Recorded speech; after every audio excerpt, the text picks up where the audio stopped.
Nah, Miss Tami, sekarang tuh banyak ya anak-anak tuh yang aktif. Apalagi kalau misalkan aku nih lagi ngobrol sama parents kayak, kenapa ya Miss, anakku tuh aktif banget, lari sana lari sini. Apa sih Miss penyebabnya anak aktif? Apakah dia emang butuh banyak input sebenarnya atau gimana? Oke, kalau untuk anak aktif sendiri itu sebenarnya depends on ini ya usia anak itu sendiri. Tapi kan kalau di Tera kan banyaknya mayoritasnya sih anak 2 ke 5 tahun gitu ya parents ya.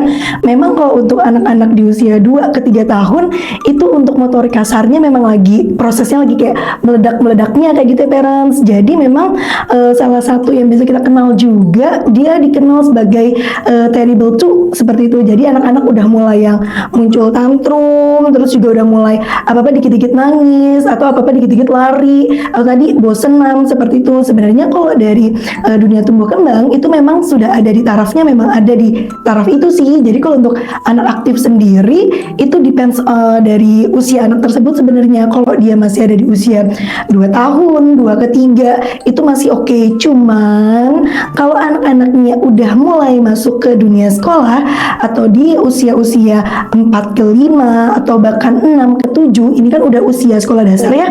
Iya, tapi masih aktif banget yang bener-bener sampai misalnya parentsnya bener-bener kelelahan atau tadi nggak bisa handle. Nah, itu yang butuh kita waspadai ya parents, itu udah refleks di tumbuh kembang anak seperti itu. Itu namanya bukan anak aktif lagi, tapi itu ada di hal lainnya nih berkaitan dengan tadi gangguan di tumbuh kembang anak seperti itu.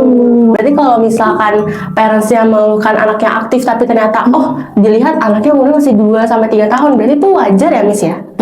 Nah sebenarnya tadi ya aktifnya ini kan saya nggak tahu ya maksudnya aktif bagaimana sih sebenarnya yang parents itu maksud. Cuman kalau tadi aktif yang ada di dalam ini ya perspektif saya kayak misalnya tadi dia aktif misalnya main sepeda atau aktif-aktif di kegiatan motorik kasar itu ya memang ada di usianya. Cuman kalau aktifnya tadi misalnya aktifnya cuman kadang membahayakan diri, misal tiba-tiba dia aktif banget kalau nggak ada kerjaan atau nggak ada penugasan saya dari rumah, dia suka loncat-loncat di sofa, tiba-tiba naik, loncat.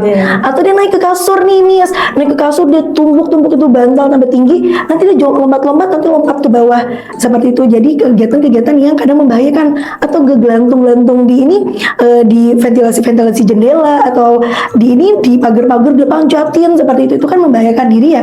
Nah ini yang memang udah out of dari apa itu meaning dari aktif itu sendiri. Jadi anak aktif kadang juga banyak parents kayak ini anak saya tuh aktif atau memang berlebihan atau seperti apa. Nah biasanya harus saya cross check ulang sih kegiatannya memang ngapain parents. Kalau tadi kegiatan-kegiatan yang memang membahayakan, nah ini nih yang memang udah nggak masuk ke ranah aktif tetapi masuk ke hal-hal lainnya yang memang mungkin nanti akan kita ini ya bahas lebih lanjut kayak gitu.